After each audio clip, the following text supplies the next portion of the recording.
I never expected her to remember my name, let alone everything else.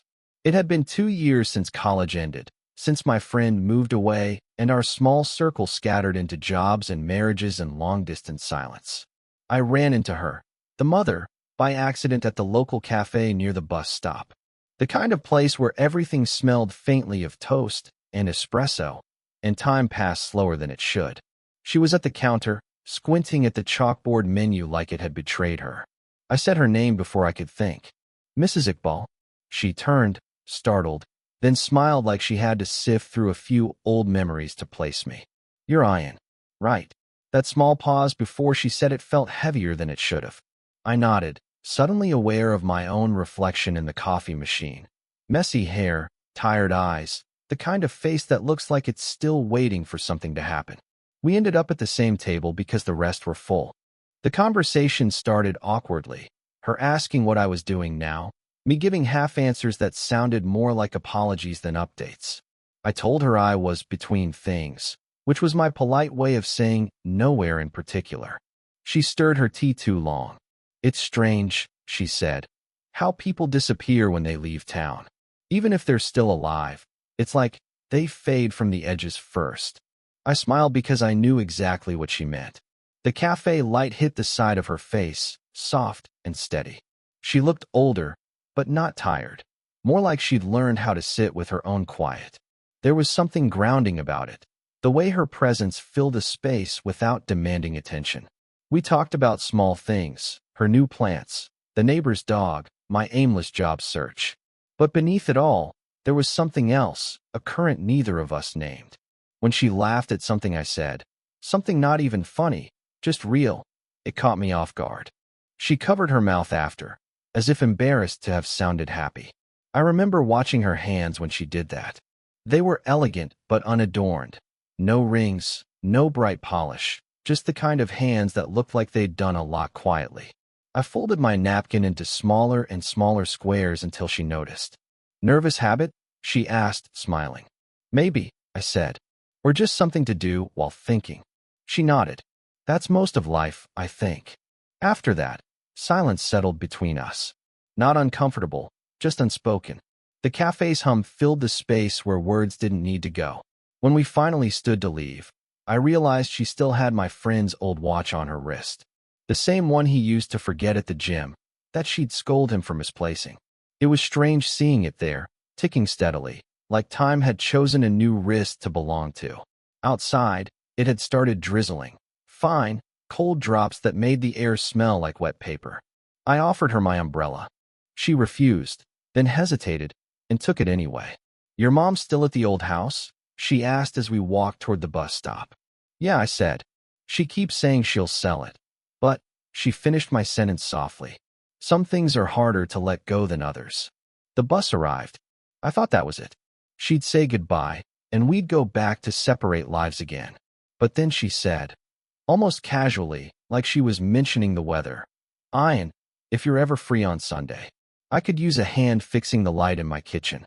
Her voice was steady, but her eyes lingered, waiting. I nodded before I even knew why. And as the bus door closed behind me, I looked out at her standing there, umbrella tilted, face half lit by the cafe sign, and realized it wasn't the rain that made my chest feel heavy. It was the strange, quiet thought that maybe she'd meant more than the light. The following Sunday, I showed up at her house with a screwdriver set I'd borrowed from my father, pretending it was just another favor. Her house smelled faintly of lemon cleaner and old paper, the kind of quiet space where clocks sounded louder than they should. She apologized for the mess, though there wasn't any. A single book lay open on the table, face down, a reading glass marking the page like she'd meant to come back, but never did. "The light's just over the sink," she said, handing me a small stool. I could feel her eyes on me as I worked. Not watching, exactly, just present. We didn't talk much. Only the sound of the screwdriver slipping against the metal and the hum of the fridge filled the air. Then she said, quietly, "He used to try to fix things too, you know. Your friend, my son, usually broke them worse." I looked down at the fixture, blinking back a small laugh. "Yeah, I remember." Something softened in her expression. A kind of ache, like she was remembering a version of him that no longer existed. I wanted to say something comforting, but everything that came to mind felt too big for the room. When the light finally flickered on, she smiled like she hadn't seen it in months. "Perfect," she said. "You should stay for tea." I told myself it was just politeness, that anyone would have said the same. But when she poured the tea, she poured mine first, like she remembered how I took it. One sugar, no milk. I hadn't told her that. Not recently. We sat at her kitchen table, the light glowing warm above us, and for a few moments, it felt almost normal, like time had looped back and erased the years between us. She asked about my work again. I told her it was slow, that I was thinking of leaving town. She stirred her tea without looking up. Leaving solves less than people think. The way she said it, not advice, but experience, made me look at her differently. Her eyes met mine then, and I forgot what I was supposed to say. It wasn't attraction exactly. It was something heavier, quieter, the recognition that someone else carried the same loneliness, just older, more practiced. She broke the gaze first. "Sorry," she said, smiling faintly. "Didn't mean to make that sound so tragic." "It didn't," I said. It sounded true. Silence again. Not the awkward kind. The kind that builds something invisible between two people, something neither of them can name. I noticed her fingers tracing the rim of her teacup, absently. She had a small scar there, pale and smooth, near the base of her thumb. Without thinking, I asked, "What happened?" "Oh." She looked down, surprised. "Cooking. A long time ago." Her voice had gone softer. Funny how pain leaves such neat reminders, isn't it? I didn't know how to respond. So I just nodded, watching the way her hand lingered on the cup, and for a strange moment, I wanted to reach across the table, to cover it, steady it, say something wordless. I didn't. Instead, I said, "I can fix that cabinet hinge next time I'm here." She looked up, a faint smile in her eyes. "Next time?" And I don't know why that moment stayed with me. Maybe because it felt like someone finally saw me. She didn't answer right away, just pushed the sugar bowl slightly toward me, her fingertips brushing mine for half a second. It was nothing, and yet it was everything. It started feeling like routine. Sundays. Tea. Quiet laughter that filled the space between the ticking clock and the sound of her pouring water. But that day, something was different. The sky hung low and gray, pressing against the windows. She didn't wear her usual calm expression. Her hair was loosely tied, sleeves rolled up, distracted. "I almost canceled," she said when I arrived. "Didn't sleep much." I wanted to ask why. I didn't. We fixed a loose shelf in the hallway. She stood beside me, holding the board steady. Her hand brushed my arm once, accidentally. Then again, maybe not. The air changed. Every small sound, the creak of the wood, her quiet breathing, felt amplified. I could feel her eyes on me, waiting for something that neither of us had the courage to name. Then the doorbell rang. Her shoulders stiffened. I stepped back, fast, like I'd been caught doing something wrong. It was the neighbor, the one who dropped off homemade soup and too many questions. I stood awkwardly by the shelf, pretending to check the level while Mrs. Iqbal smiled politely and talked at the door. "You're still helping him out?" the neighbor asked, voice loud enough for me to hear. "Such a nice boy. Your son would have liked that." A pause. Her tone softened. "He did." I stopped pretending to work. When the door closed, she stayed facing it for a moment, hand still on the handle. "I'm sorry," she said quietly. "That was unnecessary." I shrugged, trying to sound casual. "People talk."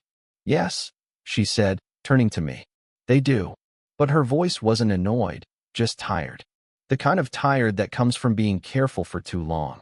We went back to the kitchen. Neither of us touched the tea. The silence felt sharper now, filled with everything we weren't saying. "You don't have to come every week, you know," she said suddenly. It caught me off guard. "Do you want me to stop?" Her eyes flicked up, a quick, searching look, then down again. "No," she said. "That's not what I meant." I nodded slowly, not trusting myself to say anything else. My pulse was loud in my ears. She reached for the kettle, her hand trembling slightly. Hot water spilled onto her wrist. "Careful." I grabbed her hand without thinking. The burn wasn't bad, just red. But the way she froze, the stillness in her face. made the moment stretch. I could feel the warmth of her skin, the fine tremor beneath the surface. She didn't pull away. Then she did. "Thank you," she said, voice steady again, almost too steady. She turned to the sink, ran cold water over her hand. "It's nothing." I wanted to say it wasn't nothing, that I could still feel her pulse under my fingers. But the words stayed lodged somewhere between my throat and my chest. She looked at me once more, brief, unreadable, then smiled, the kind of smile people use when they're trying to end something gently. "You should go before the rain starts." I stood there for a few seconds longer than I should have, then nodded, picked up my jacket. As I reached the door, she said softly, almost to herself, and this shouldn't feel like it does." I turned back, but she was already looking away, toward the flickering kitchen light, the same one I'd fixed weeks ago. For a heartbeat, I thought she might say something more. She didn't. But when our eyes met one last time, it felt like almost a confession, almost a touch, almost too late. It happened on a weekday this time. Not Sunday. Not planned. She'd called about the bookshelf collapsing again, her voice light but thin, like she didn't want to admit she just wanted company. I said I could stop by after work.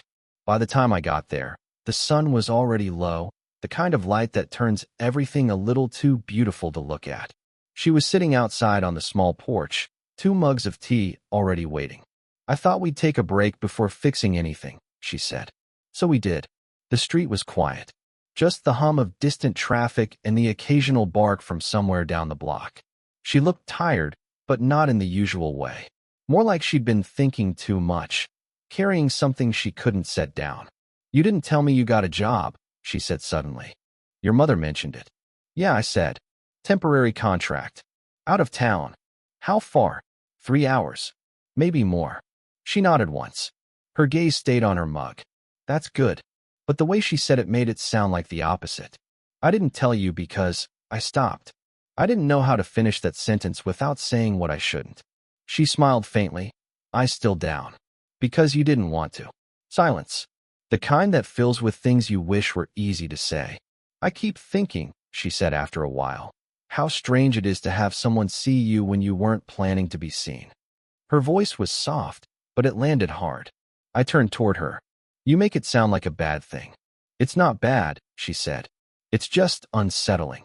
The sky deepened into that in-between color, half blue, half memory.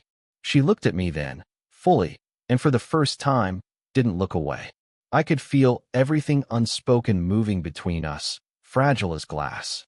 "I thought I'd stop caring what people think," she said quietly. "But lately, I find myself watching the window when you leave, making sure no one sees." Her confession was almost a whisper, but it broke something open. I wanted to tell her I felt the same, that I waited for her texts, replayed her voice when the days got quiet, that her house had started to feel more like home than mine. But I didn't. Instead, I said, "You don't have to hide. We're just..." She laughed, small and sad. "Yes, we're just..." A car passed, its headlights glancing across her face. Her expression flickered. Guilt, longing, something else. Something that scared both of us. "You'll leave soon," she said, more statement than question. "Maybe." Her fingers tightened around the mug. "Then maybe that's better." The words didn't sound like what she meant. A gust of wind lifted a few strands of her hair. Without thinking, I reached out, brushed them back gently. She didn't move, didn't breathe. For a long second, we stayed like that, her eyes locked on mine, her pulse visible at her throat. Then she whispered, "I don't." But her voice broke halfway through it. I let my hand fall, slowly. The world seemed to pause. The streetlight hummed. The tea had gone cold. And somewhere between her warning and my silence, I realized what we were standing on wasn't safe ground anymore. I wanted to ask, "What are we doing?" But the question hung there, trembling in the air between us, never spoken, never answered. For the first time since that night on the porch, she didn't call. No message. No quiet excuse about a flickering bulb or a loose hinge. Just silence, the kind that stretches long enough to make you question if you imagined everything. I told myself she was busy, or tired, or both. But when Sunday came and went without her, I drove by her street anyway. Didn't stop. just slowed near her house long enough to see the curtains drawn. The next week, I didn't go either. I told myself I was giving her space, that it was the right thing to do. But space has a way of turning into distance before you notice. Then one afternoon, my phone buzzed. A text from her. "I saw your mother at the store today. She says you're moving next month. Congratulations." No punctuation. No warmth. I stared at it for a long time, typing 3 different replies, deleting them all. Finally, I sent, "Thanks. I meant to tell you." Her reply came slower this time.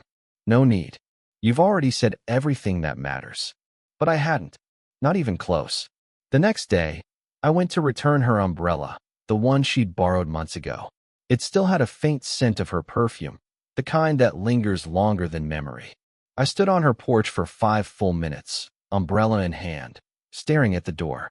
There was light inside, soft, amber, like always. But I couldn't bring myself to knock. A man's voice echoed faintly from somewhere deeper in the house. Low, familiar. Not quite laughter, but close enough. I froze.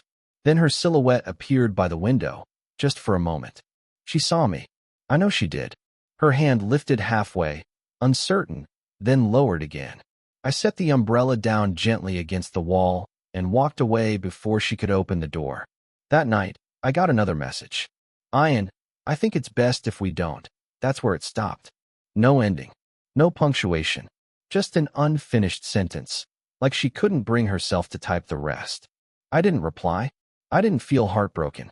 I felt paused, like life forgot to finish the sentence. 4 days afterward, I kept checking my phone at the same time she used to text. Morning, late evening, small hours when the world felt honest. Nothing came. At the cafe where we'd first met again, I found myself sitting at the same table, same seat, the same half-cold coffee. The barista asked if I was waiting for someone. I said no, then almost said used to. The words didn't come out. Outside, the rain started. Light, steady, familiar. The kind that makes you want to reach for an umbrella you no longer have. I looked at the empty chair across from me and thought, maybe that's what endings really are. Not doors closing, just the quiet realization that no one's coming this time. It was late afternoon when she finally called.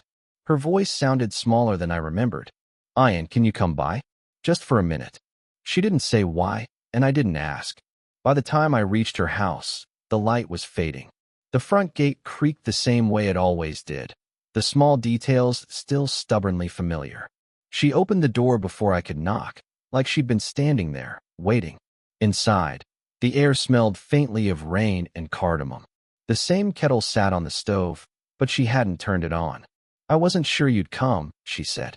I almost didn't. We stood in the kitchen, the same place where everything had started to blur between what we meant and what we never said. Her eyes moved to the umbrella sitting against the wall, the one I'd left there weeks ago. "You didn't have to return it," she said softly. "I thought it was polite." Since when have we been polite? That landed heavier than she meant it to. She looked away, blinking too slowly, like trying to hold back something she didn't trust herself to say. "I shouldn't have pulled away like that," she whispered. I didn't know how to stop whatever this is from becoming something I'd regret." I took a step closer. "Do you regret it?" She didn't answer right away. Her jaw tightened. Her eyes glistened but didn't break. "I regret that it feels so simple when it shouldn't," she said finally. "That I look forward to your messages more than I should. That I started noticing what time you usually show up." She laughed once, softly, like she was ashamed of herself. "And I hate that I miss it." For the first time, I didn't hold back. "I miss it too." It came out quieter than I meant. Not a confession, just truth. She turned toward the counter, running her hand over the edge. "Do you ever think," she said, "that if we'd met at a different time, in a different way," I finished for her, "it wouldn't have to be complicated?" We stood there in that unfinished sentence, both knowing we'd already crossed the invisible line long ago, even if we'd never touched it. "I keep telling myself I'm old enough to know better," she said. "But then you show up, and it feels like I forget how to act my age." Her voice cracked on the last word. I wanted to reach out, to close the distance, to make everything still for one moment. "Instead," I said, "then maybe we just stop pretending." She looked at me, really looked, and something in her face softened. The years, the guilt, the restraint, all of it seemed to loosen in that single breath. She reached up, brushed a strand of hair from her face, and smiled. Small, trembling, but real. "Ian," she said, almost laughing through the ache. "You make everything harder." "I know." The clock ticked once. The kettle finally began to hiss. And she stepped forward, close enough for me to feel the warmth of her skin, but not close enough to close the space. Her hand rested briefly on my arm. Steady, certain. "Okay," she whispered. Not yes, not no, just okay. The kind of word that ends something gently while letting it live a little longer inside you. It's been a year since that afternoon in her kitchen. The day everything finally went quiet in the right way. I moved back to town last winter. The contract ended, but that wasn't why I stayed. At least, not entirely. I found a small apartment near the old cafe, the one where she first remembered my name. Some mornings, I still sit by the window, watch the buses pass, and think about how easily moments slip into memory. She still lives in the same house, still keeps too many books stacked in corners, still stirs her tea too long when she's thinking. We don't talk every day, sometimes not even every week. But when we do, it's easy again, simple, steady, unforced. There's no secret anymore, no pretending, just something unspoken that sits between us, light enough to carry now. Some evenings, after she finishes her tutoring sessions, we walk down to the park. Always the same bench, the same rhythm. She drinks tea from that old thermos I once thought she'd thrown away. I take my coffee, black, always cooling faster than I expect.